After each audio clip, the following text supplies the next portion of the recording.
I thought I was funding the perfect, lavish family vacation to Miami, a generous gesture for my husband, Michael, and his needy relatives. In a moment of devastating clarity at the check-in counter, Michael ditched me, revealing a monumental betrayal that leveraged my wealth against me. Heartbroken but refusing to be a victim, I initiates a cold, calculated campaign of revenge, using the very $45,000 trip as a psychological weapon. Through silent power, meticulous strategy, and fate-driven twists, I dismantles Michael's life piece by piece, reclaiming my agency and revealing a quiet, empowered victory far more valuable than any money. They say the airport is the theater of human emotion. A place of hellos, goodbyes, and the anxious anticipation of a life deferred or a life renewed. For me, it became the exact, unforgiving stage where my own life, the one I had spent 10 years meticulously building with a man named Michael, was dismantled. I remember the morning sun glinting off the polished terrazzo floor in Miami International. The air conditioning was fighting a losing battle against the Florida heat, and the atmosphere, as always, was a chaotic symphony of rolling wheels, muffled announcements, and impatient sighs. This wasn't just a trip. This was the trip. The grand gesture. The culmination of months of my work, my sacrifice, my financial contribution, all laid bare in a $45,000, 2-week, luxury family vacation to the Caribbean, flying out of Miami. Michael's family, you see, they weren't exactly self-sufficient. They were dependent. Michael had the golden heart of a martyr, and I had the means to play the silent benefactor, and I did. For him. I'd arranged everything. First-class flights for Michael and his parents, premium economy for his 2 younger siblings. A private villa rental. The itinerary was laminated, color-coded, and tucked into Michael's carry-on, my carry-on, actually, because I was the travel agent, the accountant, the bank, and the concierge. We stood near the check-in desk for the international flight. The family was a cluster of loud, expectant energy.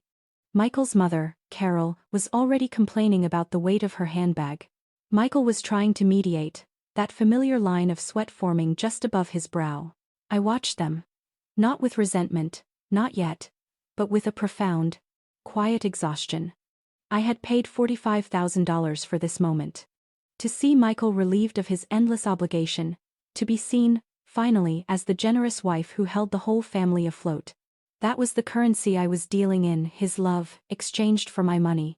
Michael finally turned to me. His eyes were bright, a little too bright. "Vic," he said, using that shorthand he knew I hated. "Thank you. You've saved us. You've saved me." He didn't touch me. He didn't kiss me. He didn't offer a simple, "I love you." He just used the word saved. As if I were a life raft, not a partner. And that, I realize now, was the first sign. The subtle, microscopic fissure in the foundation of everything. We approached the counter. The attendant, a young woman with tired eyes, began processing the tickets. 7 people. 7 expensive seats. The sheer financial weight of the moment felt heavy, like the lead X-ray apron at the dentist. Michael leaned close.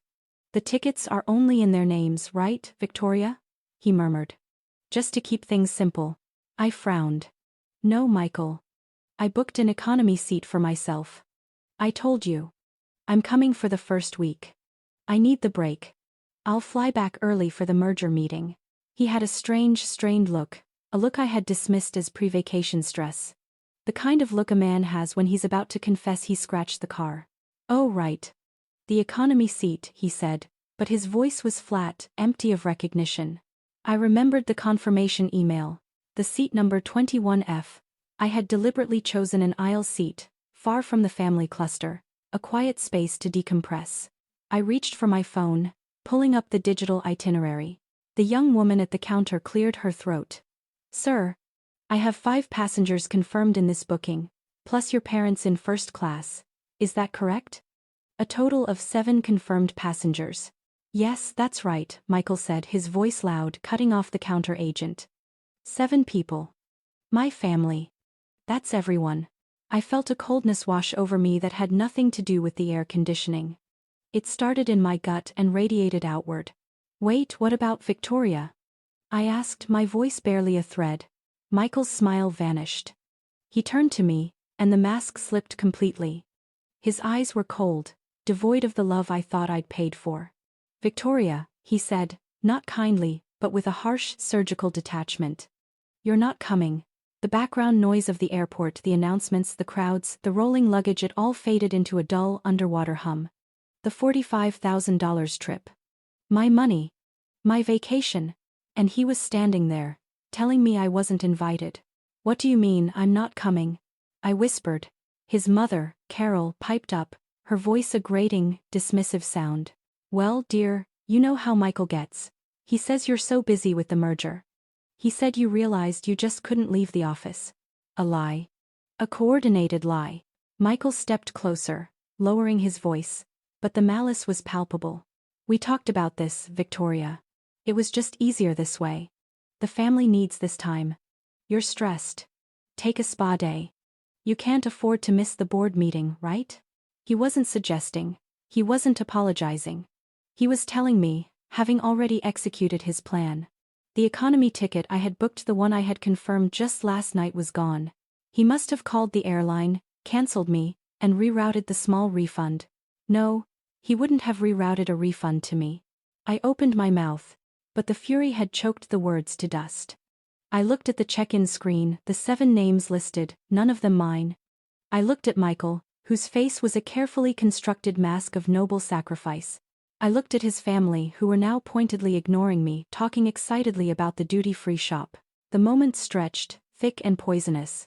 "You cancelled my ticket," I stated, not asking. He shifted uncomfortably. "It was for the best. Don't make a scene, Victoria. We'll call you from the resort." That was it. The entire summation of my marriage, my contribution, a logistical inconvenience to be silently removed before a $45,000 feast. But the real betrayal wasn't the cancellation. It was the realization of the timing. The cold, clinical precision of it. I had been kept in the dark until the final minute, until the money was spent, the tickets non-refundable, and his entire family was physically present, their journey irreversible. In that silent second, standing in the middle of a crowded airport, Michael had made the most expensive mistake of his life. He had underestimated the woman who paid the bills. He had mistaken my generosity for weakness. Michael turned to collect the boarding passes. This was my moment. This was the point where the average, heartbroken wife would dissolve into tears, scream, or try to physically stop them. But I was never the average wife.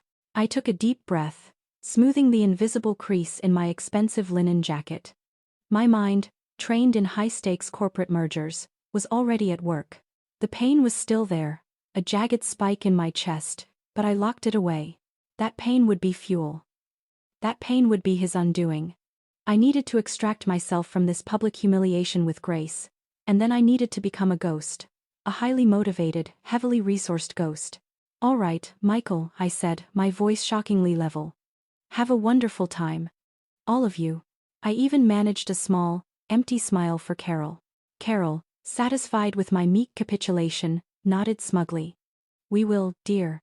Don't work too hard." They moved toward the security line, their backs to me. 7 people, financed entirely by the woman they had just dismissed at the airport check-in. The irony was a bitter taste, but also a clarifying one. I watched Michael walk away. He never looked back. Not once. This wasn't just a story about a bad husband. This is a story about the moment a woman realizes she has been stripped of everything but her power to act. I was humiliated. I was broke, at least on paper, but I had an advantage Michael didn't know about.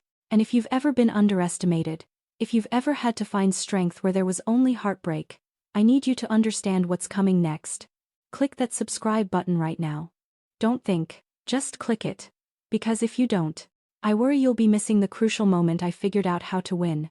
And if you can't even take 1 second to click a button for me, I wonder if you'll ever truly be seen, either. And for those of you who refuse to subscribe, go down to the comments and tell me why. Tell me why you want to see me fail right now, before the story even starts. I walked away from the check-in counter, but not out of the airport. I needed information. I needed to know how he had done it. I found an empty bar near the domestic gates, the kind of place where business travelers nursed a pre-noon scotch. I ordered a glass of water with lime, sat down, and pulled out my phone. The corporate card statements were my ledger. The $45,000 for the trip had been processed and paid in full to the International Travel Consortium 3 days ago. Irreversible. But as I scrolled, my gaze snagged on a recent, smaller transaction. A $250 charge from a local boutique jewelry shop, posted late yesterday. Michael never bought me jewelry. Never. I called my executive assistant, Maria, without preamble. Maria was an extension of my own mind, loyal, discreet, and ruthless when necessary. Maria, I need you to do something outside the usual scope. Get me the name of the recipient associated with a recent charge from the Gilded Cage jewelry shop, $250. It was charged yesterday afternoon on Michael's personal card, which I also manage. I need the name, the product, and any delivery notes. Everything. Maria didn't hesitate. Consider it done, Victoria. Anything else? Yes. I need to know everything about the luxury villa in the Caribbean, the Wi-Fi access codes, the local property manager's number, the security codes, the whole package. Send it all to a secure, new email address I will give you. Use the code word ORCHID on the subject line. I had funded the trip, and in doing so, I had retained the master keys. Michael had taken the car, but I still had the remote starter. I sat there, looking out at the tarmac. The sun was hot on the glass. The $45,000 was gone. But the investment had bought me something far more valuable than a holiday: clarity. Michael wasn't stressed. He wasn't noble. He was a thief. And worse, he was an idiot. He thought he had secured a 2-week reprieve, a family bonding session funded by his discarded wife. What he had actually done was put himself and his entire dependent family on a remote island, completely cut off from the only financial and logistical support they had, me. The irony was already intoxicating. He had put the gun in my hand, and now he was walking into a place with no exit. My phone vibrated. A simple text message from Michael. Landed safely in connecting flight city. Love you, babe. See you in 2 weeks. Love you, babe. The gall of it was almost magnificent. I deleted the text without replying. The old Victoria, the one who craved his validation and played the generous wife, was dead. She had died at the check-in counter. The new Victoria, cold, calculated, and absolutely unburdened by empathy, was ready to begin. I walked out of the airport and hailed a cab, but I wasn't going home. Home was compromised. I was going to the most secure, anonymous place I knew.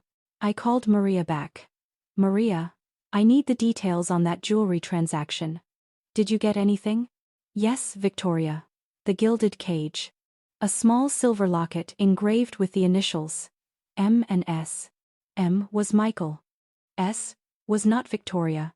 The name of the recipient was Sierra Vance. Michael's assistant. A woman whose existence I had barely registered. The $45,000 trip wasn't a family vacation. It was a decoy.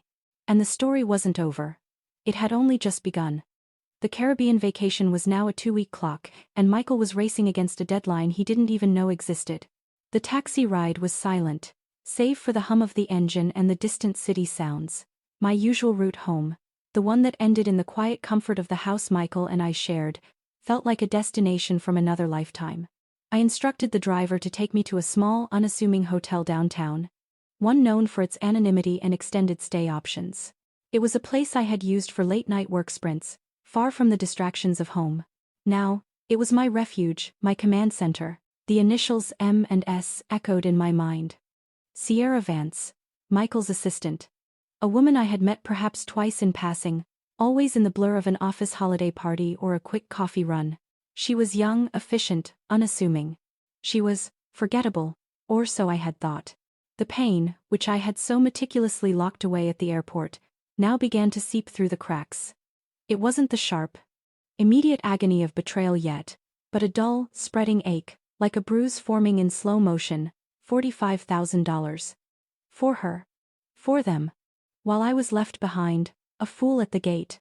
I checked into the hotel under a false name, paid in cash. An old habit from my early days in corporate intelligence, a skill I hadn't realized I would need against my own husband. The room was bland, functional. A single window overlooking a brick wall. Perfect.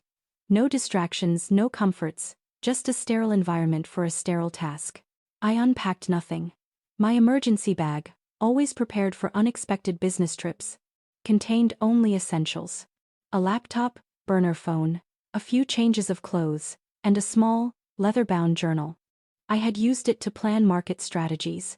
Now it would hold a different kind of plan. I called Maria again. Her voice was crisp, professional. Victoria, I have the full details on Sierra Vance. Age 28, single. Resides in a rental apartment in South Beach. Education, bachelor's in marketing. Started with Michael's firm 2 years ago. Good reviews. She's currently on leave. On leave? I repeated, the coldness in my voice surprising even myself. Since when? Her leave began 3 days ago, Victoria, coinciding with the travel consortium payment. 3 days ago, the same day the $45,000 cleared. The same day the family vacation truly became a lie. And the locket, Maria? I asked, my grip tightening on the phone. Was it a purchase or a repair? A purchase, Victoria. A brand new silver locket. And the delivery notes explicitly stated for Sierra, with all my love, M, delivered to her South Beach address this morning, just before the airport departure. With all my love, M. The words cut deeper than any knife. Not a secret love, but an ostentatious, public declaration, engraved and delivered, while I was orchestrating his family's grand escape. It was a deliberate act of contempt, wrapped in a shiny, silver package. My $45,000 had funded the getaway for his family and the token of affection for his mistress. The scale of the betrayal wasn't just financial. It was a complete erasure of my worth, my contribution, my very existence in his life. I ended the call with Maria, feeling a strange mix of vindication and utter desolation. The suspicion I'd felt at the airport solidified into undeniable fact. It was worse than I could have imagined. Michael wasn't just a dependent man-child. He was a master manipulator, orchestrating a complex web of deceit under my very nose. I opened my laptop, the screen reflecting my hollow eyes. I didn't want to cry. Crying was for victims. I was not a victim. Not anymore. I pulled up our joint bank accounts, our shared investments, the intricate financial tapestry of our decade-long marriage. Every asset was meticulously documented. Every cent I had earned, invested, and grown. He had his own funds, of course, but mine dwarfed his. I was the architect of our financial security, the quiet engine of our lifestyle. And he had used that engine to fuel his infidelity. I saw the patterns now, patterns I had dismissed as innocent, as merely Michael's endearing absent-mindedness. The late nights at the office, the sudden, urgent business trips that always seemed to coincide with a weekend. The vague explanations, the deflected questions. I had been so busy building our empire, I hadn't noticed he was building another life. The villa Michael had booked was on a small, exclusive island known for its limited connectivity. A perfect place to hide, to sever ties, to bask in his freedom from me. But it also meant he was isolated. No easy exits, no quick escapes. A gilded cage, indeed. For him, I began to work. My corporate brain, usually reserved for multi-million-dollar deals, now focused with chilling precision on Michael's unraveling. I needed leverage, and I needed to use the very resources he thought he had stolen from me. My first task: securing all my personal and corporate assets. I initiated a series of transfers, moving everything solely under my control. It was a complex dance, but I knew the banking systems, the loopholes, the swiftness required. By morning, all shared liquid assets would be firmly in my name, inaccessible to him. He wouldn't even know it had happened until he tried to make a withdrawal. Next, the divorce papers, not filed, not yet, but prepared. A psychological weapon, ready to be deployed. I contacted my lawyer, a formidable woman named Evelyn, known for her discretion and her iron will. Evelyn, I said, my voice steady, I need your best team on standby. I'm initiating a full-spectrum financial audit of Michael's assets, both personal and corporate. And I need a draft of divorce papers, citing infidelity and financial malfeasance. Expedite it. Evelyn, always unflappable, simply replied, consider it done, Victoria. Anything else? Yes. I want to secure all digital footprints. Passwords, cloud accounts, social media, everything I have access to.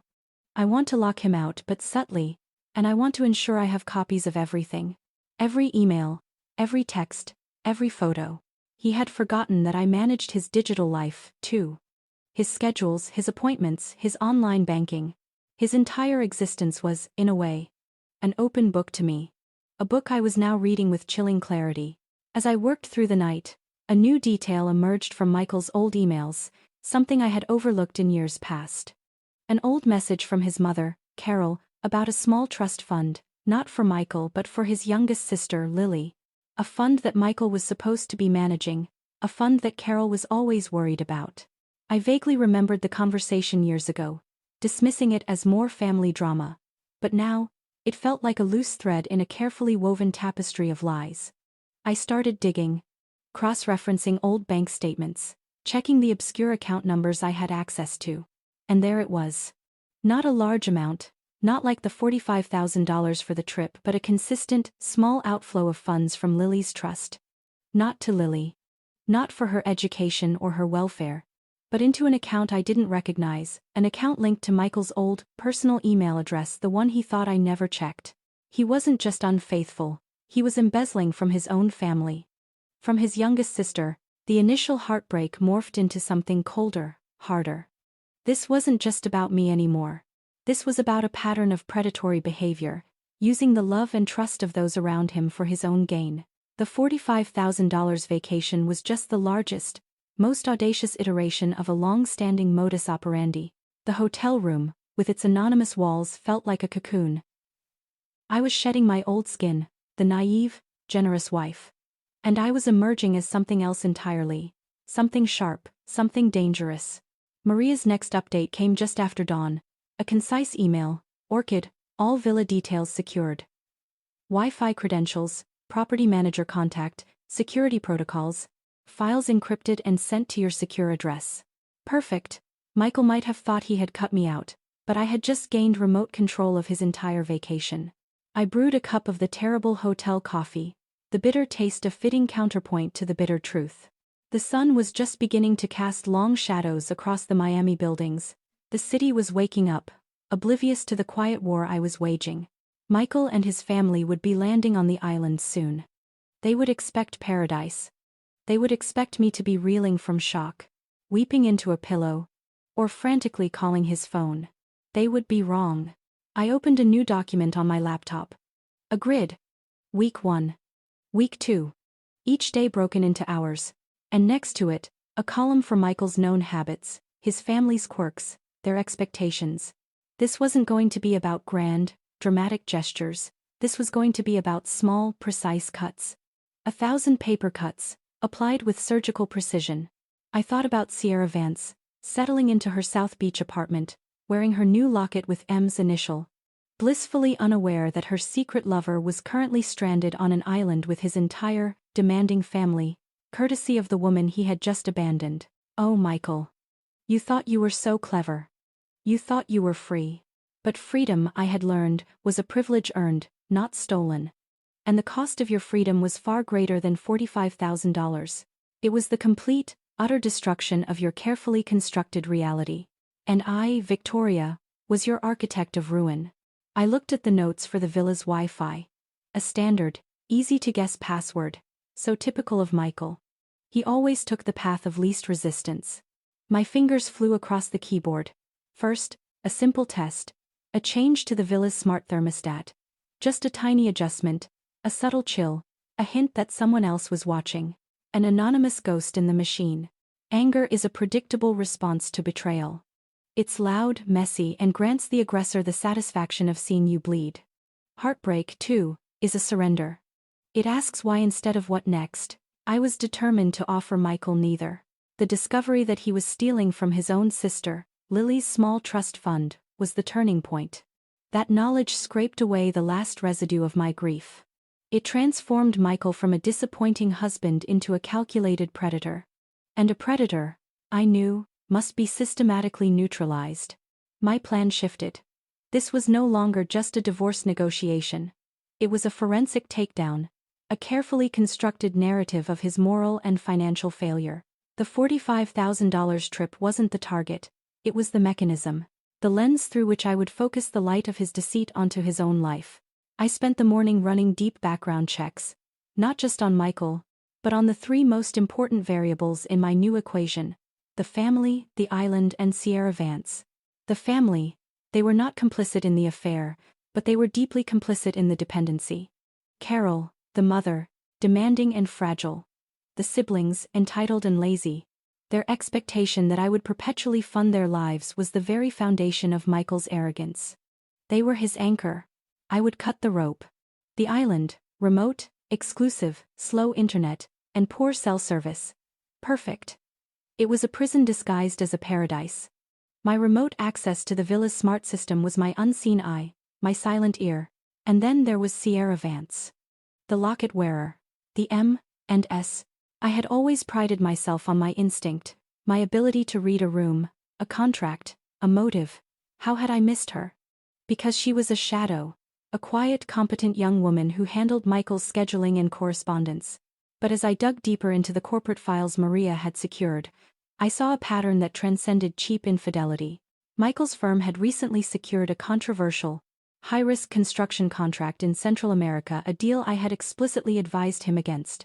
His emails showed he was ignoring the red flags, pushing it through with uncharacteristic zeal. And who was listed as the key liaison for that specific project? Sierra Vance. She wasn't just his mistress. She was potentially his co-conspirator. The affair wasn't the motive. It was a distraction. Michael wasn't buying her cheap jewelry out of love. He was perhaps buying her silence or her loyalty on a project that smelled distinctly of fraud. The realization was a rush of cold vindication. He wasn't just cheating on me with his assistant.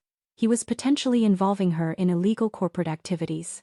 That elevated the stakes from a painful personal tragedy to a clean, justifiable legal execution. He gave me a choice, I thought, looking at the glowing screen. I could be a heartbroken wife, or I could be a CEO with a non-performing asset to liquidate. I chose liquidation. It was mid-afternoon. Michael and his family would have checked into the villa by now. They would be tired, jet-lagged, and already fighting over the best rooms and the private pool. The very air they breathed was purchased by the woman they had just humiliated. I pulled up the villa's smart system dashboard. It showed the internal temperature had been slowly dropping for hours, just a degree or two every hour since my test adjustment. It was now 68 degrees Fahrenheit, uncomfortably cool for a Caribbean villa expected to be 75. I watched the log file. At 1:47 p.m., a manual override was logged. Michael's iPhone, temperature set to 78. A moment later, Carol's Android, temperature set to 80. They were already squabbling over the thermostat. They were already dependent on the comforts I had arranged. And I had a front row seat. I smiled, a thin, humorless curve of the lips. The test was a success. The system was online, and my control was invisible. I reset the thermostat to 75. But I subtly limited the family's maximum temperature setting to 76 degrees, ensuring they would spend the next 2 weeks constantly feeling slightly too cool, slightly uncomfortable, and perpetually frustrated. It was a small, petty adjustment. But it was a seed of chaos. I wasn't just going to hit him with one big catastrophe. I was going to erode his sense of control, make him constantly suspect a flaw in the system, a glitch in his perfect escape. I needed to make his paradise feel subtly, undeniably wrong. Next, I focused on Michael's personal communication. I had secured a full clone of his phone data before the trip, including his cloud backups. I went searching for the real reason behind the urgency of his travel. It wasn't just the family. It was the paper trail he needed to escape. I found a cache of encrypted files hidden deep within a shared drive, files labeled Project Phoenix. I didn't have the encryption key, but I knew Michael's methodology. He used sequential codes based on dates he deemed important. My birthday, our anniversary, his parents' anniversary. I tried them all. Failed. Then, I tried a date I never wanted to acknowledge. Sierra Vance's birthday. Access granted.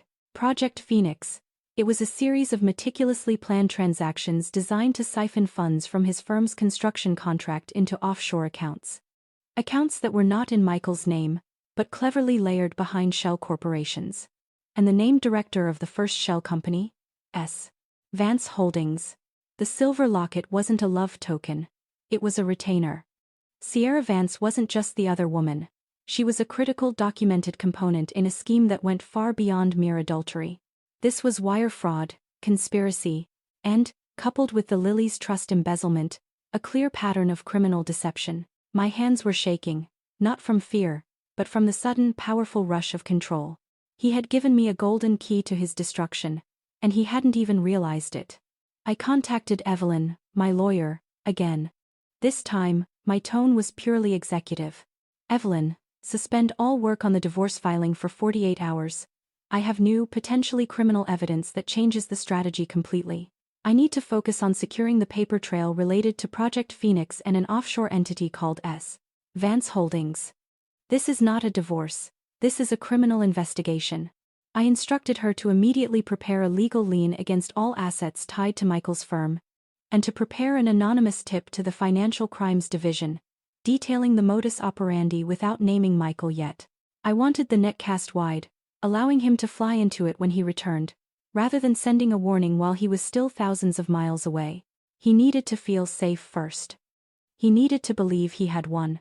I pulled up the feed from a small, discreet security camera in the villa's entryway. Michael walked across the screen, a towel draped over his shoulder, a look of harried exhaustion already settling onto his face despite the sunshine. His mother was shouting for him from the living room. He looked trapped, and I had done nothing yet but turn the air down and access his private emails. The anger was now fully formed. It was cold, clean, and directed. It wasn't about the affair anymore. It was about the audacity, the greed, the violation of every trust, personal, marital, and familial. I finalized the preparations for his sister's trust fund.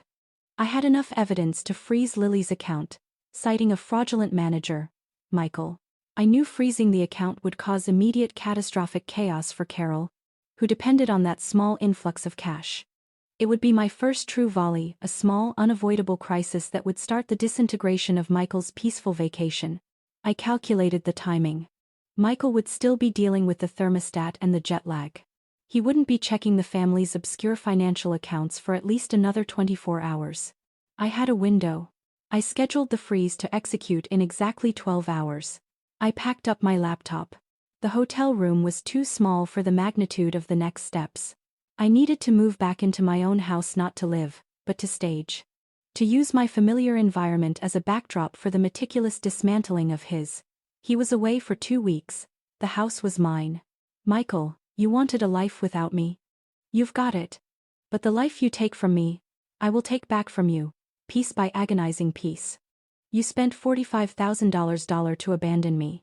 I am going to spend the next 2 weeks using that $45,000 as a psychological instrument to show you that a rich wife is inconvenient, but a smart, angry one is a catastrophe. The plane tickets were non-refundable. The villa was paid. The family was there, his fate was sealed. And the Caribbean sun, I decided, was about to get a whole lot colder. The house felt like a museum of my own poor judgment. Every expensive piece of furniture, every framed photograph, they all stood as silent witnesses to the decade I had spent building a life with a facade. But an empty house is also a canvas. And I was about to paint Michael's portrait of self-destruction. I didn't move my things back into the master bedroom. I set up a temporary staging area in the home office, my old office, the place he rarely entered, deeming it too boring and corporate. It was ironically the safest place from his memory and the most strategically sound. My first task upon re-entry was securing his physical domain. I changed the security codes, the Wi-Fi passwords, and disabled the garage door opener linked to his phone. Small, silent preparations for a life he wouldn't be able to re-enter seamlessly. I pulled up the villa system again. It was early afternoon on the island. The family was attempting to enjoy the private pool. Through the subtle manipulation of the security camera feeds, I was viewing the villa's external areas. Now I could see Carol already arguing with one of the siblings about the volume of the music. Michael was conspicuously absent. He was likely inside, frustrated by the uncooperative thermostat, trying to get a stable Wi-Fi connection to download some work files he'd pretended to leave behind. His biggest mistake was underestimating the security of the smart home system I installed. He assumed because I paid for it I would never use it against him. My focus shifted to the Lily's trust fund. The deadline for the automatic freeze was approaching. This action, unlike the chilly thermostat, was irreversible and would have immediate tangible consequences for the family's cash flow. I confirmed the scheduled wire transfer had executed, diverting the small but consistent monthly income stream from Michael's control. The official notification, sent to the email associated with the trust, confirmed the account was frozen due to suspicious activities involving the signatory. Suspicious activities. A beautifully sterile corporate euphemism for theft. Now, I waited for the inevitable explosion. It was Carol's money, in effect, filtering through Lily's name. Carol was dependent on it. And when a parasite loses its host's nourishment, it reacts violently. Less than an hour later, my phone, which I had set up to monitor the villa's landline communications, alerted me, incoming call. Carol, frantic, calling a number in Miami. She was calling her bank manager, her voice tight with panic. She couldn't access the account. The manager, predictably, confirmed the freeze and the suspicious activity flag, citing legal hold protocols. But Michael is managing it, Carol shrieked. He handled everything. It must be a mistake. She hung up, the sound of her frustrated breathing audible even on the feed. She then started screaming Michael's name across the villa, demanding to know what he had done. The sound of their immediate internecine conflict was deeply satisfying. Michael had created this codependent ecosystem, and I had simply introduced one tiny crippling virus. They were already turning on each other. He had promised them paradise and ease.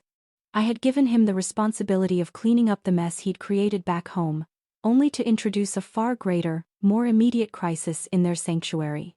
I watched Michael's reaction through the camera feed near the living room. He was furious, yelling at Carol to calm down, denying everything. He tried to call the bank manager himself, his voice escalating from exasperation to pure panic when he, too, was met with the impenetrable wall of legal hold. He realized instantly that he was trapped. He couldn't fix this from the island. He couldn't even access his own primary email, which I had subtly placed under a two-factor authentication loop that required a code sent to a burner phone I had already discarded. I decided it was time for the next quiet escalation. I needed to remind him that the outside world, and specifically the one who paid for his luxury, was watching. I opened the villa's Wi-Fi interface. I didn't change the password again. Instead, I changed the network name, the SSID, to something far more personal. I renamed it. VIC knows about S.V. I watched the network interface log. Michael's phone immediately disconnected and then reconnected, displaying the new network name. He would have seen it. His stomach would have dropped.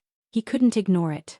It was a digital fingerprint, a silent accusation that only he could understand, broadcast throughout the very villa I paid for. It was a calculated psychological strike, meant to introduce paranoia and erode his confidence. For the next 10 minutes, Michael was frantic.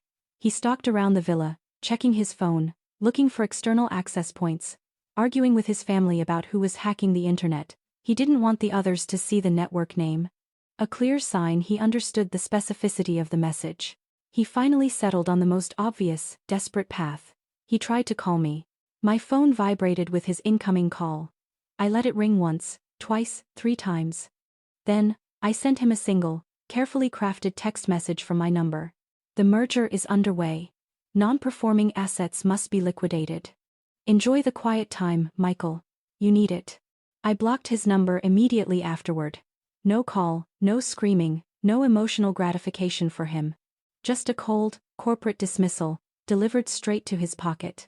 I was communicating in the language he understood. Business and irreversible consequence. I imagined him holding his phone, the realization of what that text truly meant dawning on him. Merger. Liquidation. Non-performing assets. The chilling business jargon, perfectly applied to his situation. The message wasn't just about me. It was a veiled warning about Project Phoenix and S. Vance Holdings. I was telling him I had seen everything, and the process of eliminating him had already begun. He had bought himself 2 weeks of isolated luxury, and I had just bought myself 2 weeks of unfettered, uninterrupted power. Every hour he spent arguing with his mother about the trust fund, or squinting at his phone trying to troubleshoot the Wi-Fi name, was an hour he wasn't spending protecting his actual corporate secrets. I returned to my primary task, securing the physical evidence in the house. Michael kept a safe in his study, hidden behind a heavy painting. I knew the code our anniversary, of course, because he was only clever in the digital realm. Inside, I found the expected, some cash, old passports and a heavy, leather-bound folder labeled, ironically, Legacy Planning. I opened the folder. Inside were the originals of his firm's incorporation papers, the deed to a small, secondary property I didn't know about, and, Most damningly, a signed, undated resignation letter from Sierra Vance, listing a payment of $10,000 for services rendered and a comprehensive non-disclosure agreement. The M&S locket, the offshore accounts, the embezzlement from Lily's trust. It was all tied together, sealed with a sloppy paper trail. He was a terrible criminal. He was greedy, arrogant, and worst of all, he was lazy. He thought he could outsmart me, the woman who had managed his calendar and paid his bills for a decade. I took the entire legacy planning folder. This was the final piece of physical leverage. I photographed every document, then stored the originals in a secure, third-party vault miles away from the house. I looked around the house, the quiet, expensive silence now feeling like a charged, anticipatory atmosphere. I had secured my assets, cut his communication, initiated his family's financial chaos, and gathered the physical proof of his criminality. The next step would be the first major, irrevocable action against his career. The execution phase. Michael was about to learn that when you try to liquidate your wife, she has every right to liquidate your entire life in return. He wanted to go on vacation? Fine. But it was going to be the most expensive, most stressful vacation of his life, and he was just getting started on day one. In corporate espionage, the major betrayal is rarely a sudden explosion. It is a slow, methodical discovery that confirms your worst fears and provides the necessary clarity for the counterattack. I had the physical evidence. I had the digital access. Now I needed to weaponize it. The morning after the trust fund freeze, I knew Michael would be scrambling. His immediate focus would be on solving the financial crisis with his mother. This was my window to hit his professional life, the domain where he thought he was untouchable. I pulled up the documentation for the Central American construction deal, the one Michael had pushed through despite my warnings, and the one connected to S. Vance Holdings. The whole project was resting on a major prepayment from the client, a powerful regional infrastructure fund. That money was scheduled to transfer to Michael's firm's main account within 48 hours. If that money hit the account, Michael would instantly have the leverage to pay back Lily's trust, smooth over the family chaos, and claim the suspicious activity flag was merely a banking error. He would regain control. I couldn't allow that. I needed to intercept that payment. Not steal it but hold it, legally. I called Evelyn, my lawyer. Evelyn, the time for subtlety is over. I need you to initiate a simultaneous, multi-pronged legal attack on Michael's firm, specifically related to the Central American contract. My plan was precise. Anonymous tip to the client. Send an anonymous, highly detailed email to the infrastructure fund's legal counsel outlining the structural flaws and potential fraudulent use of shell corporations S. Vance Holdings, tied to their prepayment. This would trigger an immediate audit. Lien on funds. Simultaneously file an emergency injunction and a lien against Michael's firm's main operating account, citing potential diversion of funds and evidence of financial malfeasance, Lily's trust. This would legally freeze any incoming multi-million-dollar transfers. Evelyn was silent for a moment. Victoria, this is aggressive. This will shut down his business immediately and permanently. There is no coming back from this. That, I said, my voice ice cold, is the point, Evelyn. He attempted to destroy my life using my own financial resources. I am merely removing his ability to conduct fraudulent business and escape accountability. She acquiesced. She understood the language of irreversible corporate destruction. The process of drafting and filing the injunction and the anonymous tip took the entire afternoon. It was a race against the incoming wire transfer. While Evelyn's team worked the legal system, I went back to the villa feeds. Michael was having a breakdown. I watched him pacing the balcony. His family was indoors, giving him a wide berth, their voices muffled by the glass doors. He was alone, frantic, trying every sequence of passwords to access his burner communication channel. He was focused entirely on the immediate, tangible problems, his mother's rage and the chilling network name. VIC knows about SV. I changed the network name again. To something simpler, more insidious, the legacy planning folder. The new name appeared immediately. Michael stopped pacing.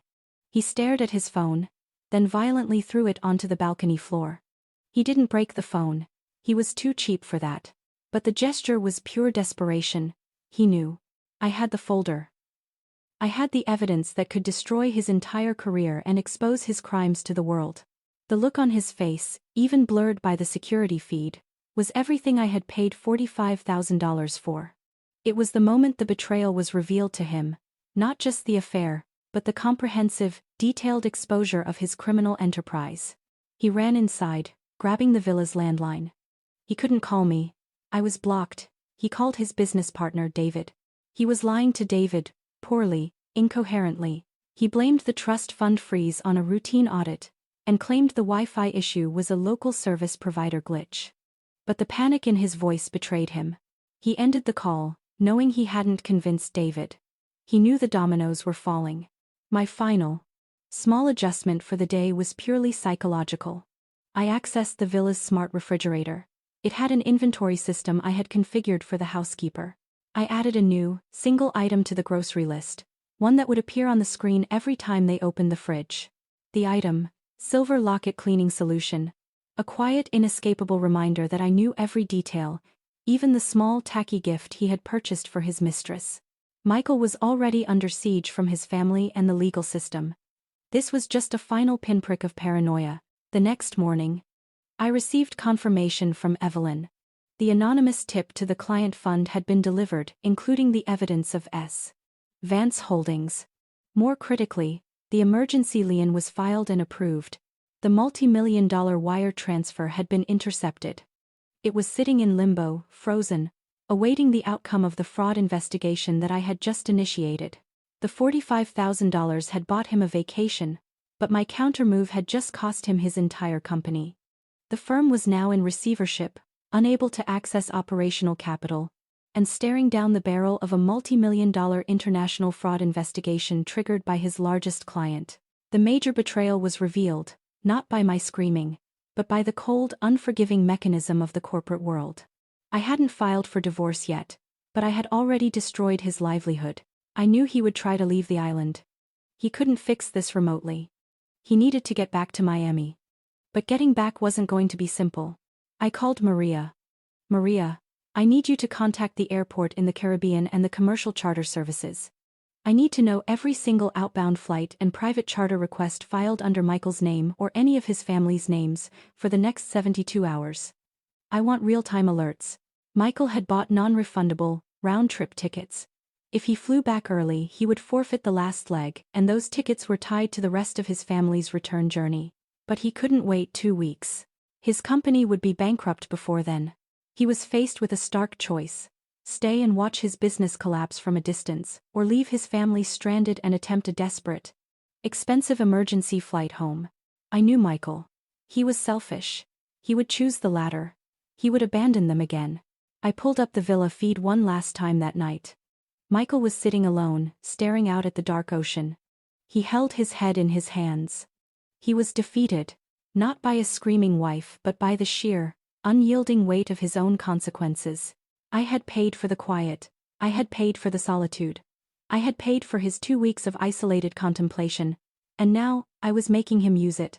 I smiled again, a genuine smile this time. It wasn't about the money. It was about the power. The silent, cold, total reclamation of my agency.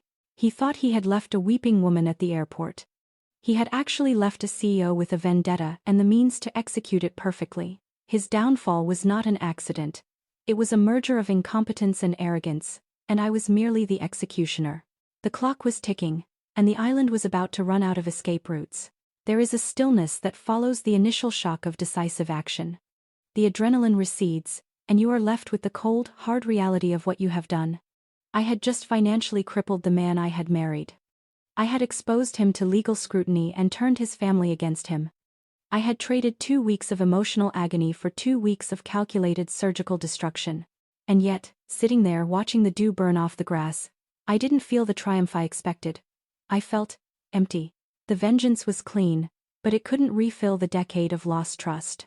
The pain of the betrayal, once masked by fury, now returned in waves, a dull, systemic ache. The real fallout wasn't his company collapsing. It was the crushing realization that the life I had invested in, the future I had planned, was based entirely on a fiction. He hadn't just stolen $45,000. He had stolen 10 years of my life, paid for by my own ambition and love. I allowed myself exactly 1 hour for that emptiness. 1 hour to mourn the marriage, the potential, the naive woman I used to be. Then, the cold resolve returned. Emotional fallout is a luxury he could afford. I could not. I had a job to finish. My phone rang. It was Maria, the loyal executioner. Victoria, I have the flight information. Michael is attempting to charter a private plane out of the island's regional airport for tomorrow morning. He filed the request under his father's name, but the payment method is his corporate card, which I've confirmed is already locked down by the lien. He was making his move. His priority wasn't saving his family, who were now stranded without their monthly allowance and stuck in a villa they couldn't afford to extend. His priority was saving his own skin from the mounting legal and financial catastrophe back in Miami. He was fleeing the dependence he had created. I instructed Maria to do two things. First, contact the charter company anonymously. Inform them that the corporate card used for payment is currently tied up in an active fraud investigation and the funds are frozen. The charter would be instantly cancelled due to financial risk. Second, I wanted a message delivered to the villa's property manager. The contract for the villa was ironclad, 2 weeks paid in advance. However, the contract stipulated that all high-consumption amenities, like the jet ski rentals, the private chef service and the daily boat charter, were billed separately upon checkout, or prepaid via an escrow account that Michael had drained to pay for the first-class flights. I ordered the property manager to immediately suspend all those separate luxury services due to an unforeseen administrative error in the payment allocation. The family could stay in the villa, but the paradise was now a very expensive, very dull house arrest. The $45,000 had covered the flights and the rent. But the experience, the joy, the relaxation, the escape he promised them was about to be systematically stripped away. They were left with the shell of a luxury vacation, surrounded by reminders of everything they couldn't touch. The ultimate betrayal, I realized, was always Michael's relationship with his family. He created their dependency, leveraging my money to play the hero, only to abandon them at the first sign of real trouble. Back on the island, the collapse was accelerating. I watched the villa feed again. Carol was screaming at Michael about the cancelled charter, clutching her own expensive, but useless, cell phone. "We're trapped, Michael. The bank is calling me, the chef isn't coming, and the internet keeps showing that horrible name." "What did you do?" Michael, cornered, lashed out. "I did what I always do. I paid for everything. This is Victoria. She's doing this. She found out about the trust and she's trying to punish us all." He threw me under the bus, of course. The great martyr, blaming the generous benefactor for the consequences of his own theft. But the damage was done. His mother's dependency shifted, briefly, from love to fear. He had tried to use the family vacation to escape me, but I had used it to trap him with his greatest burden, his family's need. And now, they saw me not as the wife to manipulate, but as the invisible, omniscient force that controlled their fate. I began to plan my next psychological move, one that utilized the most devastating weapon he thought he possessed, Sierra Vance. I knew Sierra was currently comfortable in Miami, enjoying her $250 locket and her $10,000 severance pay. Believing Michael was enjoying his family trip, it was time to introduce her to the reality of the situation. Created an anonymous, untraceable email account. To Sierra, I sent a highly focused message containing 3 attachments. A screenshot of the charter cancellation notice, clearly showing Michael's corporate card had been declined due to a legal freeze. A PDF copy of the S. Vance Holdings Incorporation document, showing her signature and listing her as the director. A photo of the small, tacky silver locket, pulled from the jeweler's delivery manifest. The email contained only one line of text. "He didn't tell you, did he?" The purpose wasn't revenge on Sierra. Not directly. It was to inject fear and doubt into the woman who held the key to Michael's criminal undoing. If Michael's company was crashing, and she was the director of a shell company tied to a massive fraud investigation, her $10,000 severance might look more like a down payment on a major lawsuit. I needed her to panic. I needed her to believe Michael was sacrificing her to save himself. By making her aware that Michael's life was collapsing while he was unreachable on the island, I ensured she would not wait loyally for his return. She would start protecting herself. And protection, in her case, meant contacting Evelyn, my lawyer, and flipping the script. Michael had thought he had silenced her with a non-disclosure agreement. I knew that NDAs only held up if the signee believed the signer had the power to enforce them. If Michael was ruined, The NDA was worthless. Her self-preservation was my greatest asset. The emotional fallout was complete. Michael was emotionally devastated and legally exposed on the island. His family was fractured and dependent on his broken finances. His mistress was now terrified and ready to implicate him. I looked out at the garden again. The sun was fully up now. The emptiness was gone, replaced by a deep, quiet satisfaction. This wasn't rage. It was execution. I pulled out my phone and messaged Evelyn. The co-conspirator has received the information. Prepare a confidential meeting request for Sierra Vance. Offer her full immunity for her testimony regarding Project Phoenix and S. Vance Holdings. The clock is running. Michael was sailing blindly toward an inevitable crash. He was coming home to a ruined career, a house with new locks, a terrified accomplice, and divorce papers citing criminal fraud. And I, the abandoned wife, would be waiting. Not to scream but to sign the final document, the one that made him irrelevant. Revenge, when executed properly, ceases to be an act of passion and becomes an exercise in logistics. I had spent days ensuring Michael's external world was collapsing. Now, I needed to focus on the environment he would return to, our shared home, and the secrets it still held.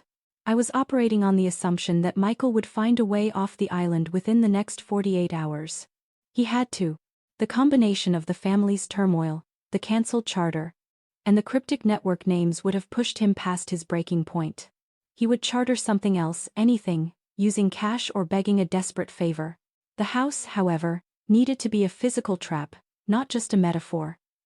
I needed a final, undeniable piece of evidence that would be impossible for him to deny even in court. Something personal. I began my search in Michael's private study. The safe was empty, but his life wasn't. I was looking for the missing piece of the puzzle regarding Sierra Vance, the true nature of their relationship beyond simple infidelity and money laundering. I had already confirmed their corporate connection. But what about the personal? The $10,000 severance suggested Michael was buying her silence on the fraud. But what if there was something more he was trying to bury? I started dismantling the room. Not violently, but forensically. I examined the desk drawers, the books on the shelves, the backs of the photographs. I even checked the lining of his old golf bags. Men always hide things in the places they think women won't look. Nothing.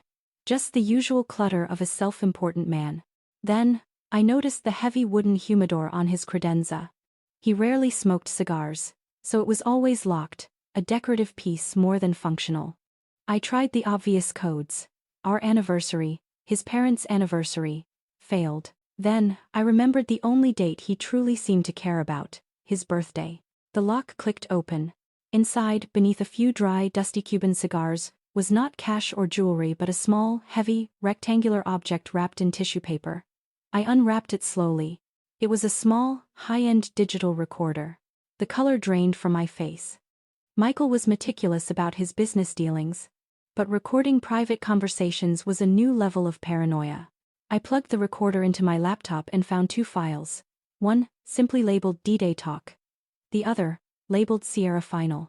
I played the D-Day Talk first. It was a low-quality recording of a conversation between Michael and a man named Marcus, an old associate of his, known for his shady dealings. The content was chilling. They weren't just discussing the Central American fraud.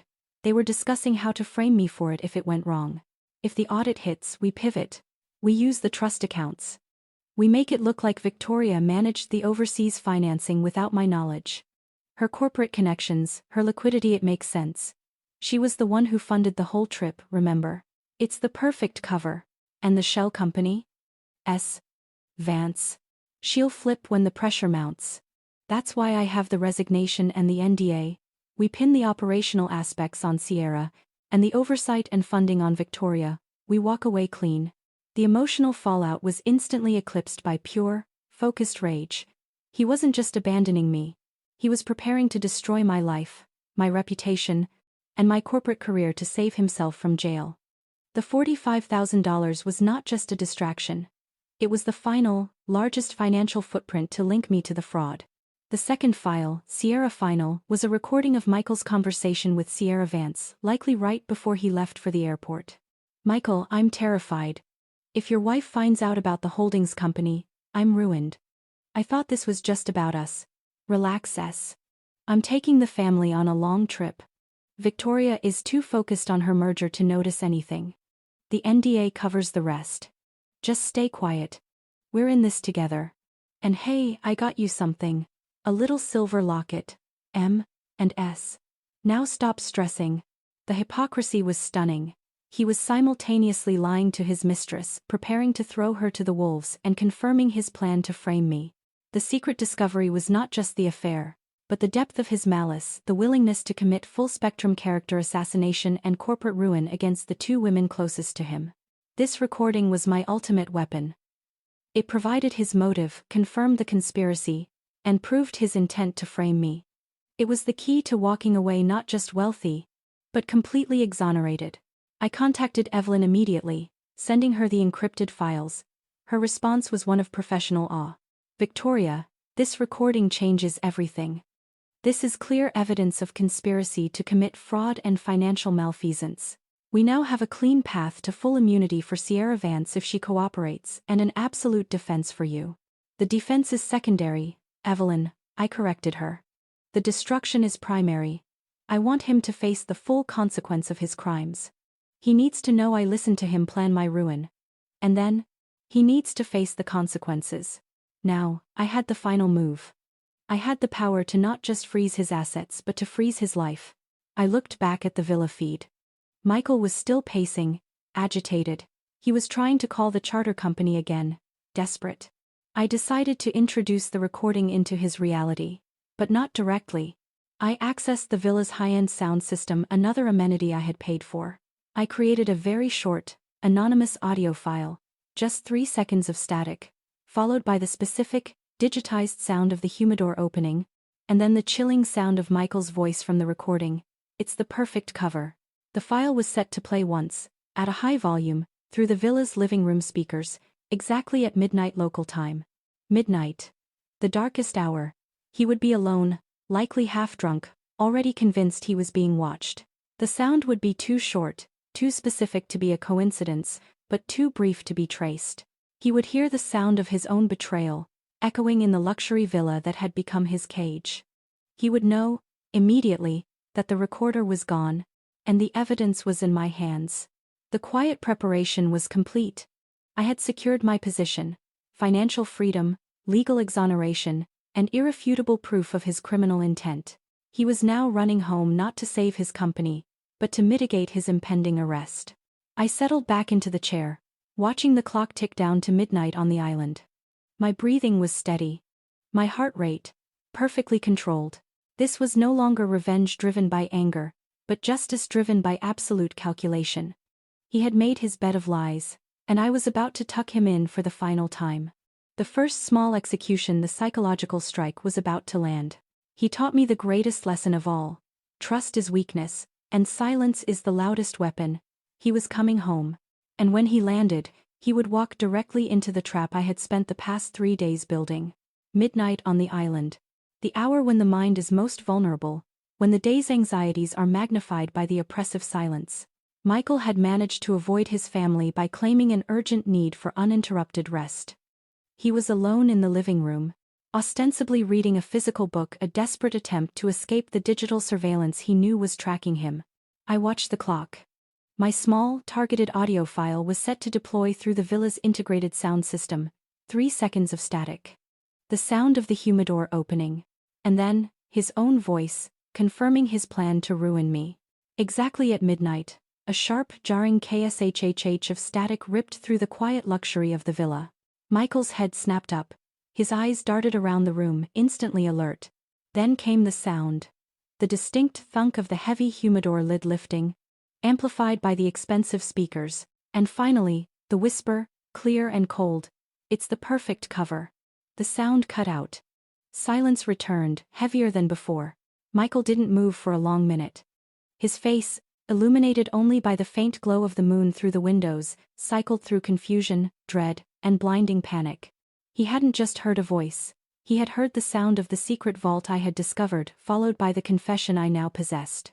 He leapt from the sofa and ran to the landline, then stopped. Who would he call? The police? To tell them his wife was haunting his villa with evidence of his felony. The irony was delicious. He grabbed the nearest object, a crystal tumbler, and hurled it across the room. It shattered against the marble fireplace. The sound woke the family. Carol's voice, shrill and demanding, echoed from the upper floor. "Michael! What was that? Are you trying to wake the whole island?" He ignored her, stalking around the living room, looking for a hidden speaker, a camera, anything to prove the sound was external. A glitch. I wasn't seeking to merely scare him. I was seeking to break his composure. A man who believes he is under constant, invisible surveillance is a man who makes catastrophic errors. The minor execution was a success. He knew the legacy planning folder was in my hands, and he knew I was using the very resources he purchased to torment him. This shifted the balance of power completely. His fear was now my most reliable informant. The next morning, Maria confirmed the inevitable. "Victoria, Michael managed to secure a flight for this evening. A ridiculously expensive one-way ticket on a small regional prop plane, paid for in cash at an exorbitant markup. Departure is 8 p.m. local time." He was running. Abandoning his family to the suspended luxury services and the freezing bank account. He was prioritizing the defense of his assets over the care of his mother and siblings. The $45,000 trip had succeeded in revealing his true character. Now, it was time for the first major turning point, the public humiliation that would solidify his professional collapse and mark the start of my empowered recovery. I had already provided Evelyn, my lawyer, with the final piece of evidence, the digital recorder files. She had prepared a detailed, legal package. I instructed Evelyn to schedule a confidential, off-the-record meeting with the two most powerful figures in Michael's professional life, David, his business partner, and the CEO of the firm's largest corporate competitor. Present David with the evidence of Project Phoenix, the Vance Holdings paper trail, and Michael's recorded intent to frame him and me. Offer him a choice. Cooperate fully with us to clean up the mess and absorb Michael's portion of the firm with immunity, or face potential involvement in the looming fraud charges. David was a weak, risk-averse man. He would flip instantly. He would see this not as betrayal but as a golden opportunity to take full control of the firm and avoid jail time. Next, the competitor CEO. Provide the competitor with the same information, Evelyn, but instead of immunity, offer him the opportunity to acquire Michael's now paralyzed firm dirt cheap, with the guarantee that the fraud charges will only be directed at Michael, cleaning up the liability for the client fund. This created an irresistible bidding war for Michael's crumbling company, ensuring its immediate and permanent removal from his control. The two men Michael trusted the most would now become the key figures in his systematic removal from the corporate world. While Evelyn mobilized the corporate vultures, I initiated the physical separation. I went to the bank's safety deposit box that Michael and I shared. I removed the only two items Michael would desperately need upon his return: his primary U.S. passport and the original deeds to the Miami house, which were in both our names. I replaced them with a single item, the legacy planning folder. I wanted him to open the box, see the evidence of his ruin, and realize that the items he needed for his escape and stability were gone, replaced by the proof of his guilt. This was the quiet, empowered victory over his physical life. He was coming home to a house he couldn't legally access or sell, and without the passport he needed to flee. At 7:30 p.m., I received the final updates. Michael's plane was taxiing for takeoff on the remote island runway. David had agreed to the terms, signing a full cooperation agreement. The competitor CEO was already finalizing an acquisition offer. Michael was flying home to an empty firm, a house I now controlled, and a lawyer who was about to give a sworn testimony against him. I thought of the $45,000. It wasn't just money. It was the price of the illusion. The moment Michael left me at the check-in desk, he signed his own professional death warrant. I poured myself a glass of water. Not champagne, not whiskey. Just cold water. The act felt pure, clean. I was detoxing from the poison of his life. I walked through the house, my house now. I removed the final remnants of his presence, the heavy overcoat in the closet, the watch he left on the dresser. I packaged it all up in a large, anonymous box. I scheduled a small, discreet delivery truck for the following morning. The destination? Sierra Vance's South Beach apartment. I wanted Sierra to receive the physical remnants of the man who ruined her, just as he was landing in Miami. It was a final, symbolic severing of his influence, placing the burden of his failure squarely on the shoulders of the accomplice he tried to betray. The plane was airborne. Michael was rushing toward his downfall, believing he could somehow salvage his life. He was wrong. The world he left was gone. And the woman he abandoned was ready to deliver the final papers. The game had shifted from defense to absolute, irreversible conquest. He was back in Miami. Michael landed, not to a cheering family but to the cold, wet silence of a city that was now actively working against him. His plane touched down at 11 p.m. He was exhausted, paranoid, and utterly unprepared for the world he was about to face. My plan for his return was simple: absolute silence and controlled chaos. I wanted him to scramble, to panic, to confirm my control through his own desperate actions. The house was sealed. I had changed the garage code and disabled his electronic key fob. He would have to use the physical front door key, the one I had left in the lockbox under the geranium pot, a spot he always mocked for being too obvious. I watched the external house security feed from my new, secure location, a discreet luxury apartment I had purchased months ago, anticipating the need for an exit strategy, long before the $45,000 betrayal. I had always been preparing for a contingency, it turned out. At 11:45 p.m., Michael's Uber pulled up. He looked haggard, his face unshaven, the Caribbean sun having only served to highlight the lines of stress. He struggled with the luggage, finally retrieving the key from the pot.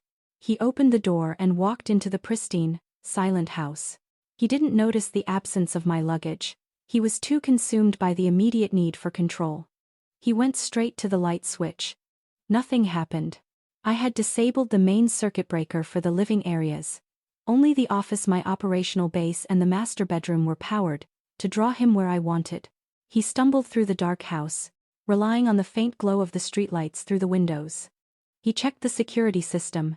It was flashing a system override warning. He tried to input his old code. Access denied. He was locked out of his own environment. His first frantic action was to find his safe. He knew the legacy planning folder was critical. He went to the study, the one room with working lights. He pulled the heavy painting aside. He saw the safe was ajar. And the folder was there. He snatched it, relief flooding his face for a moment. But then he opened it. He realized the valuable contents: the passport, the house deeds were gone, replaced by the exact, immutable evidence of his ruin. The original recordings, the Vance Holdings paperwork, the resignation letter.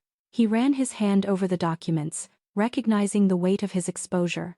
It was my first physical test.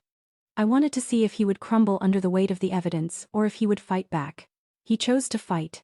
He pulled out his laptop, trying to access his corporate files, trying to connect to the Wi-Fi.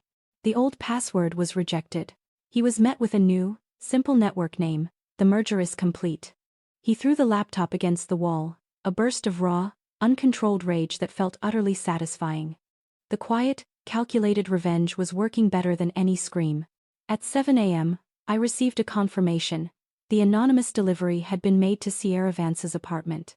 The large, unmarked box containing the physical remnants of Michael's life, his coat, his watch, his personal effects. I wanted Sierra to know he was back, that he was compromised, and that the physical manifestation of his failure was now literally on her doorstep. This was the final push to turn her into my primary witness. I had Evelyn's team waiting for Sierra's call.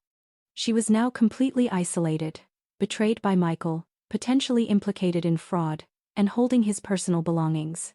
Self-preservation would compel her to cooperate. My final test for Michael was external. I wanted to see his priority, his career, or his freedom. I had Maria send an anonymous, untraceable fax to Michael's house printer. The fax contained a single chilling image: the front page of a fabricated newspaper, dated that morning, with a massive headline: Major Fraud Scandal Rocks Miami Firm. Partner Flees Country. The goal was to create immediate, paralyzing confusion. Was the scandal public? Had he been named? Was the firm already under investigation? Michael, seeing the fax, would instantly panic, believing the news had broken while he was gone. He would rush out to try and contain the corporate disaster, confirming that his livelihood, not his relationship, was his only true concern. Just as I expected, he grabbed the fax and ran out the front door, slamming it behind him. He didn't even lock it. He was too focused on the fabricated crisis. I watched him hail a cab, heading directly to the empty, now defunct corporate office. a sacrificial lamb rushing to his own slaughterhouse. I contacted Evelyn. Michael is en route to the office. The target is confirmed. Initiate the final phase of the corporate containment. Evelyn's team was ready. David, Michael's former partner, was already waiting at the office with 2 corporate security guards and a newly appointed CFO from the acquiring competitor firm. The plan was simple. When Michael arrived, he would find the locks changed, the security codes revoked, and the entire firm under the control of David and the new ownership. He would be formally and publicly escorted out, served with a restraining order banning him from the premises and handed a formal notice. This was the clean sweep. No shouting, no emotional drama. Just the cold, legal reality that his firm, his lifeblood, no longer belonged to him. The corporate world had ejected him. I sat back, watching the house. It was quiet again. Empty. My phone rang. It was an incoming call from an unknown number. I hesitated, then answered. Victoria? The voice was small, tearful, and utterly terrified. It's Sierra Vance. I got the box. And the email. I know you know everything. Michael tried to set me up. He was going to frame you. Please, I need immunity. I need to talk to your lawyer. Now. The final piece of the strategy had fallen into place. Michael's accomplice was now my key witness, providing the final, necessary human testimony to secure my legal position and fully implicate him. The $45,000 vacation had bought me 2 weeks to dismantle his world, and the silent, cold strategy had worked perfectly. He was flying back from paradise to find himself jobless, homeless, stripped of his assets, and facing a conspiracy charge backed by his own partner and his former mistress.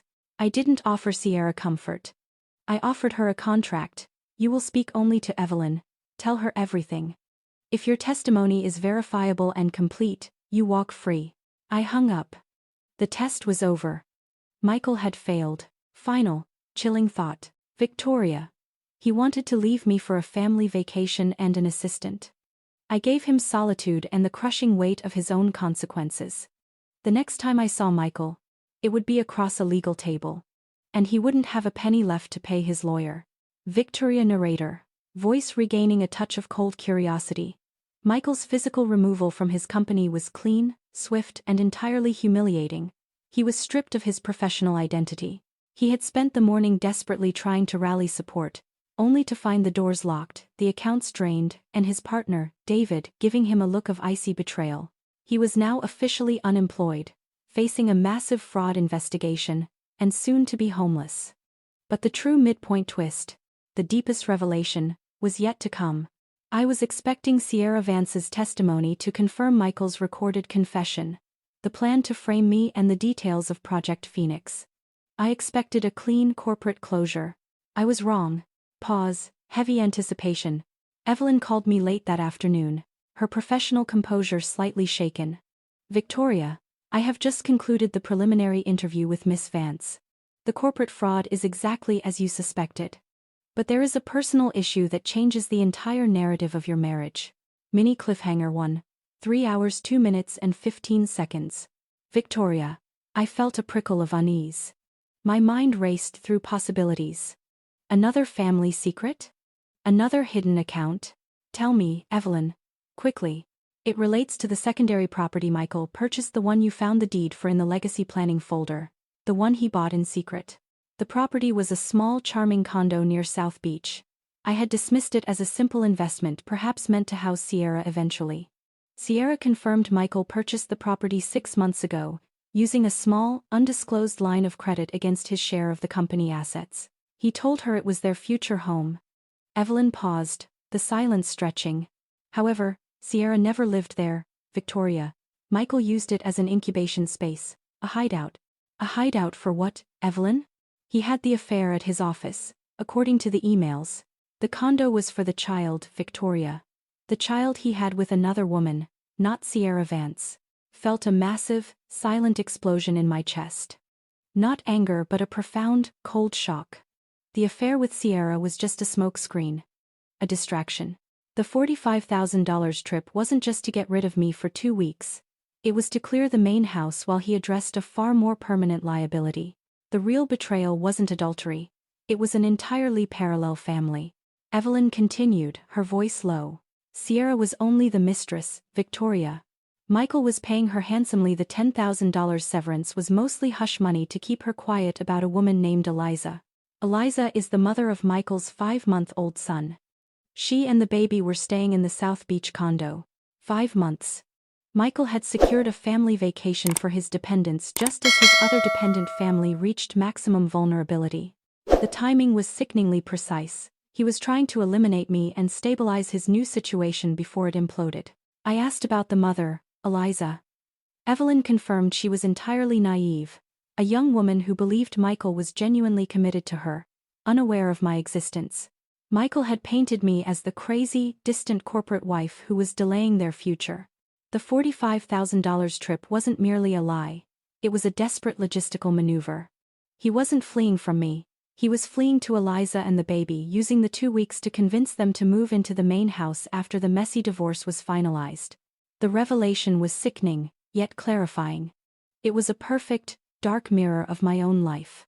I had funded his first family's luxury retreat, while he secretly funded his second family's secret lair, all while trying to frame me for a corporate crime.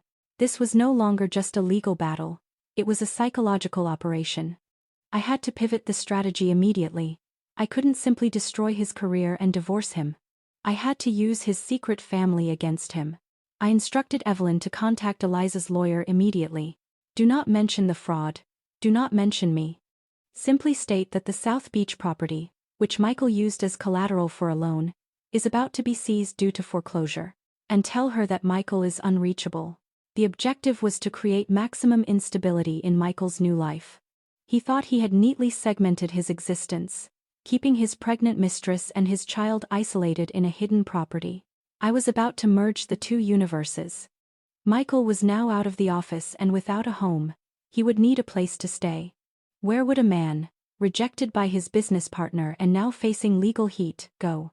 The only people he could rely on were the ones still financially and emotionally chained to him, his family, currently stranded in the Caribbean. But they wouldn't arrive for another week. He would logically seek refuge with Eliza, the mother of his child. I ordered a full legal lien placed on the South Beach condo immediately, not as punishment but as a guaranteed pressure point. The condo would be seized within 48 hours, forcing Eliza and the baby out. I wanted Michael to have to come face to face with the true victims of his deception, and I wanted him to do it in a highly uncomfortable, public setting. My final move for the day was purely strategic. I contacted the manager of the luxury apartment building where I was currently staying, a high-rise known for its expensive, anonymous rentals. I need to book the largest event space in the building for tomorrow evening, full catering, open bar, make it look like a corporate celebration. The theme is a celebration of a successful corporate acquisition. The irony was the point. I was planning a massive, public celebration of his downfall, and I was going to invite everyone. I used Michael's newly deactivated corporate email, which I still had access to send out an invitation. To David, his former partner. To the CEO of the firm that acquired his company. To all his professional rivals. And critically, to his mother, Carol, via the villa's only working email address. I used a subject line that would ensure they would attend, celebration of the new era. But the most important guest was one I didn't formally invite. I had Maria discreetly pass the address and time of the celebration to Eliza's lawyer, adding a note that Michael would be in attendance and might be able to resolve the foreclosure issue. I wasn't inviting Michael's new life to a party. I was inviting them to a public confrontation, a controlled implosion. He thought he had created a secret escape. I was about to use his escape route, his new family, as the wrecking ball that finished the job. The midpoint revelation was complete. It was time for the climactic execution. The corporate celebration I hosted was designed to be the physical manifestation of Michael's collapse. It was a victory party, draped in the respectable guise of a corporate acquisition closure. Every person in that room was a testament to the speed and efficiency of my revenge. I stood near the entrance, a vision of calm authority in a dress I knew Michael hated. Too sharp, too independent. David, Michael's former partner, avoided my eye, uncomfortable with his new role as the chief beneficiary of my machinations. The CEO of the acquiring firm, however, greeted me with genuine admiration. "A clean excision, Victoria," he murmured, raising his glass. Most satisfying cleanup of a risky asset I've ever seen. We owe you a great deal of thanks. Michael, meanwhile, had spent the day panicking. His credit cards were frozen. He couldn't access his bank accounts. He couldn't even sell the remnants of his expensive clothing to raise cash. He was financially vaporized. Having failed to find Eliza or the baby at the foreclosed condo, he was desperate. He was exactly where I wanted him, cornered, desperate, and with nowhere left to turn but the spectacle I had arranged.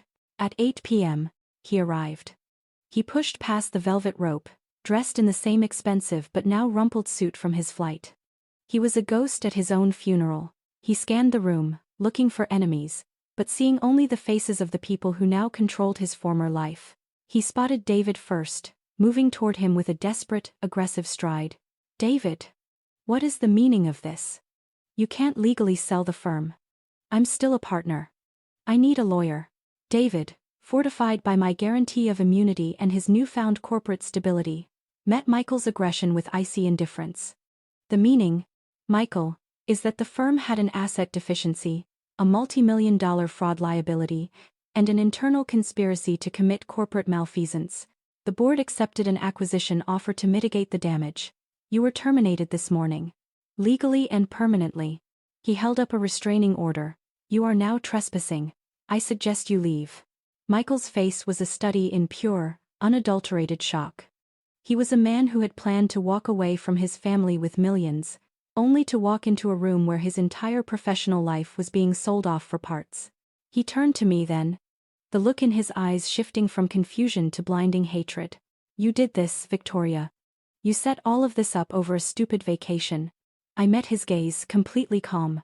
The vacation, Michael, was $45,000. Framing me for corporate fraud was a felony. Embezzling from your sister's trust was despicable. You think this is about money? This is about consequences. Just as Michael was about to descend into a public screaming match, the final, crucial element of the execution arrived. The doors to the event space opened, and in walked Eliza, holding the 5-month-old baby, Michael's son. She was distraught, carrying a small, worn bag. She was a fresh-faced country girl, out of place in the sterile Miami luxury. She saw Michael and her expression shifted from relief to immediate confusion as she took in the scene, the aggressive exchange, the security guards, and the crowd of wealthy strangers. Michael. I've been trying to call you. What's happening? The landlord changed the locks on the condo. They said the bank is seizing it. We have nowhere to go. The room fell silent. The executives, the competitors, David, everyone now understood the true nature of the risky asset Michael was managing. Michael was caught between his ruinous professional past and his catastrophic personal present. He stared at Eliza and the baby, utterly exposed. He had tried to keep his two lives separate. I had forced them into a public collision. At the exact moment he had no financial or emotional shield left. He stammered, trying to regain control. Eliza, I can't talk about this now. Wait outside. Eliza, seeing the utter lack of support and the chaos, finally broke. Wait outside. I'm holding our son, Michael. I have nowhere to sleep. You told me Victoria was the problem. You told me we were moving into your big house. Who is that woman? She pointed directly at me. I am Victoria, I said, stepping forward. I am his wife. And I own the house he promised you. He didn't tell you the truth, Eliza. He used the collateral on the condo to pay for the initial down payment on his secret criminal enterprise. And now the bank is collecting. The collective gasp from the corporate crowd was a sound of deep satisfaction. The public disgrace was complete. Michael lunged at me, his control finally snapping. You witch. You calculated every move. You ruined my life. Before he could reach me, David and the security guards intercepted him.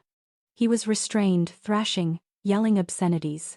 The sight of the man who had been the toast of Miami business now being physically removed from a high-stakes corporate party was the final turning point. I signaled to the CEO of the acquiring firm. The CEO simply nodded and instructed David to call the police, citing a threat of violence against the corporate executive and the filing of a formal legal complaint regarding the financial crimes. The execution was now complete, professional ruin, public disgrace, and the initiation of criminal proceedings, all witnessed by the people who mattered most in his life and his downfall. I walked over to Eliza, who was crying silently, clutching her baby. I didn't offer comfort. I offered reality. Evelyn, my lawyer, is outside. She can offer you advice on a path forward. Michael will be facing serious legal issues. Your priority must be protecting yourself and your son. You were also a victim of his fraud. I gave her Evelyn's card, my fingers not trembling, my mind already moving to the next phase. Watched the police lights flash outside the building. The sound was muffled, but the tension in the room was electric. Michael was gone, taken away not by me, but by the weight of his own crimes.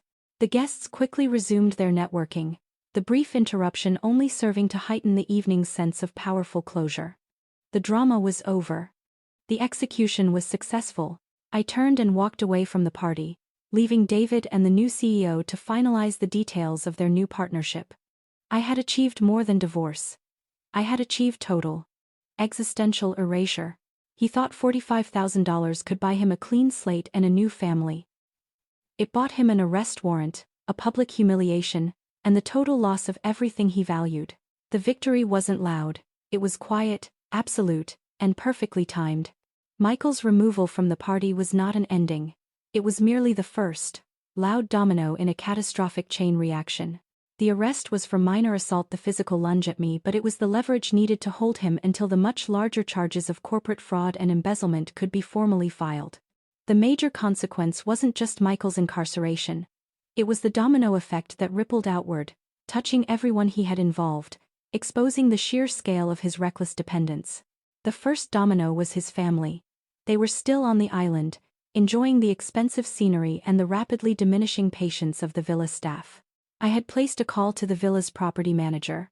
I used my original booking details and informed them that the primary paying party, me, was revoking the deposit covering the incidental charges.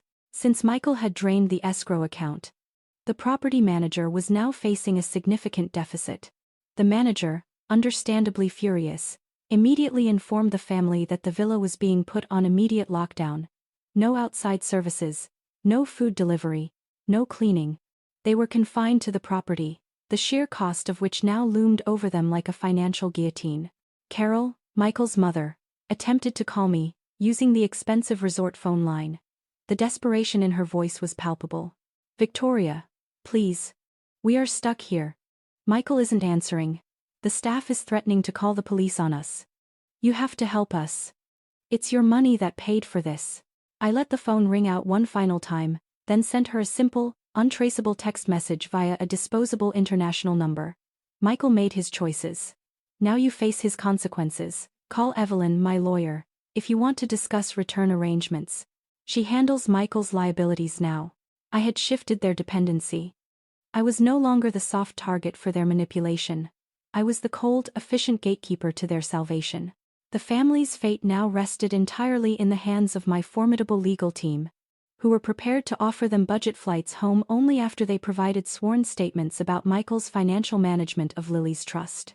The second domino was Sierra Vance.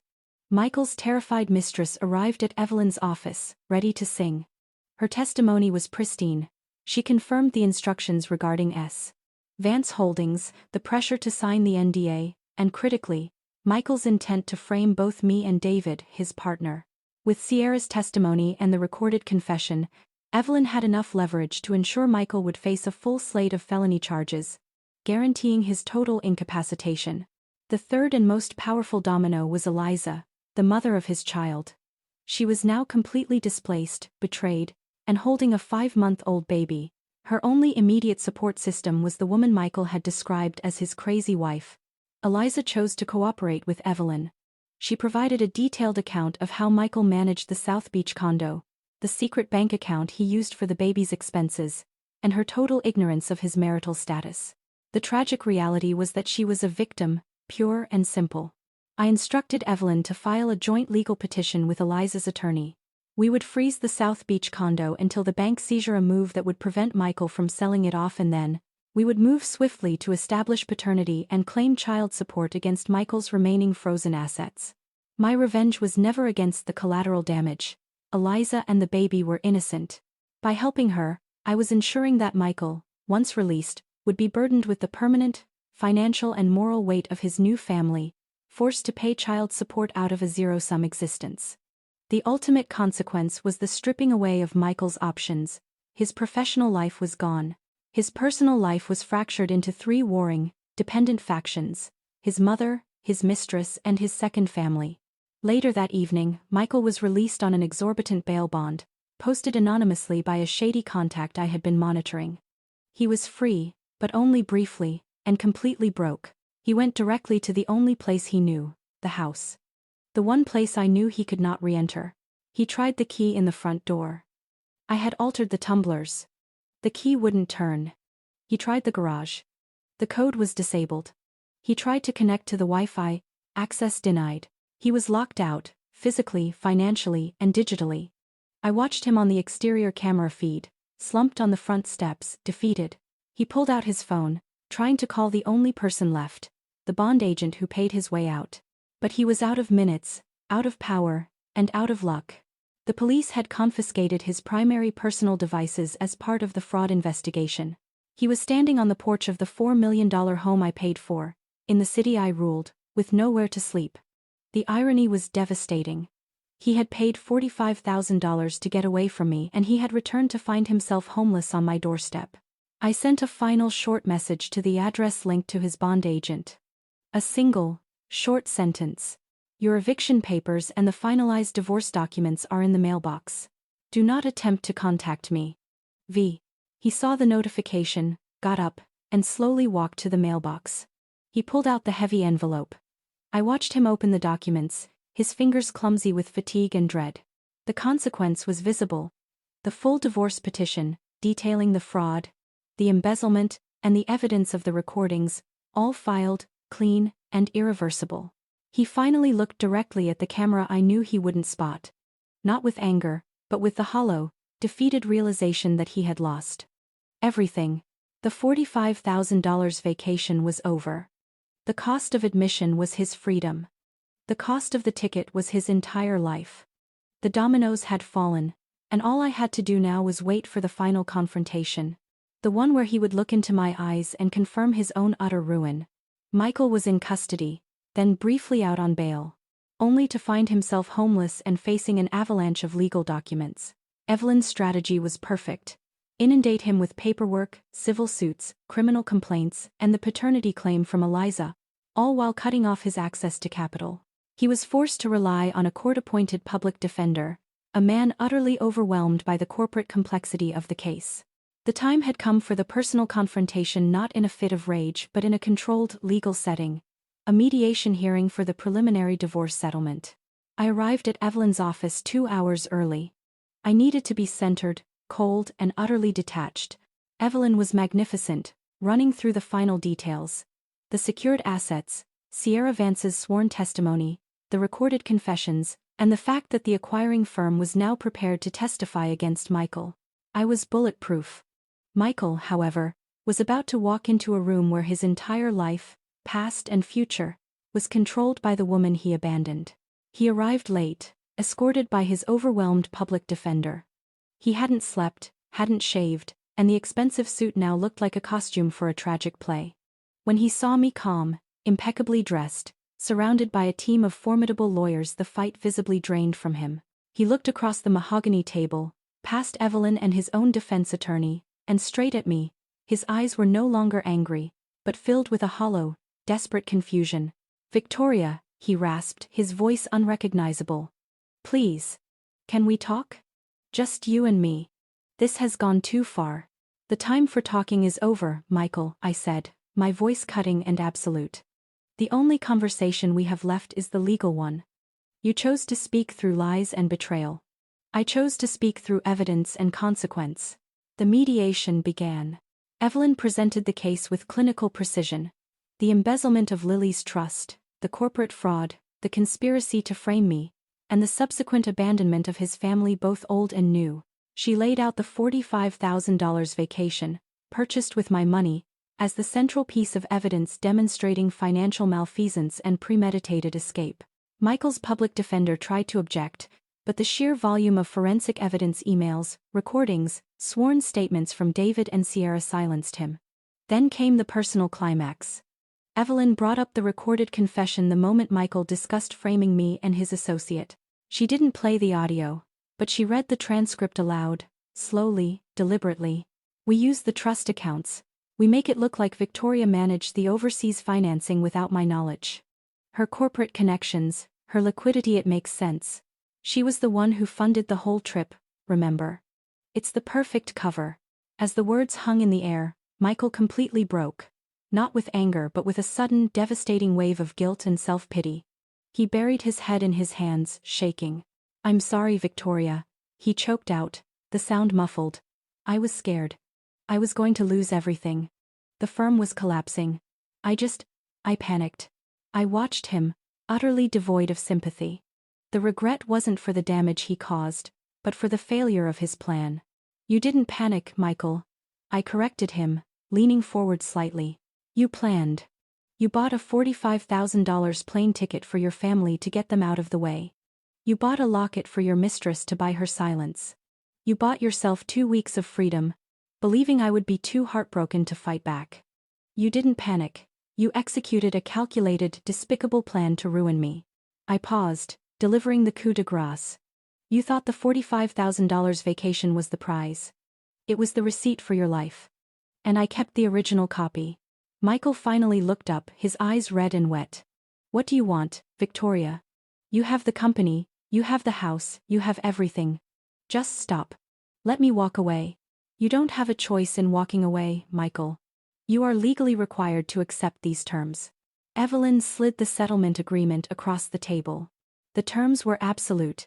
I retained the house, the primary assets, and full control over the frozen corporate accounts, pending final disposition of the fraud case. Michael received virtually nothing, save for his personal belongings, the box I had delivered to Sierra.